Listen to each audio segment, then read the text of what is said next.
ছোটবেলায় মা বলতো ডিম খাও পুষ্টি হবে। আমি বলতাম না, ডিমে তো অনেক গন্ধ। মা বুঝলেন এইভাবে হবে না, বানালেন ডিমের এক জাদুকরি রেসিপি। দুটো ডিম ফ্যাটিয়ে নেব, এরপরে দেব স্বাদ মতো লবণ, তারপর দেব পেঁয়াজ কুচি, এরপর টমেটো কুচি, ধনেপাতা কুচি, এরপর স্বাদ মতো লঙ্কা। ভালো করে ফ্যাটিয়ে নেব।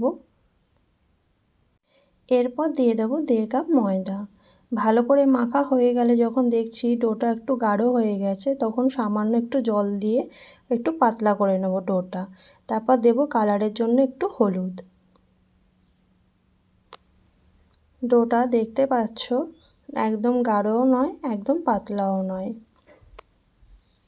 তেল গরম হলে একটা একটা করে সব ভেজে নেব। ওয়াও, এত মজার! এটা তো একদম ডিম মামা জাদু। এরপর থেকে এই রেসিপিটার ফ্যান হয়ে গেলাম। রেসিপিটা ভালো লাগলে আমার মায়ের জন্য লাইক সাবস্ক্রাইব করে দিও। টাটা।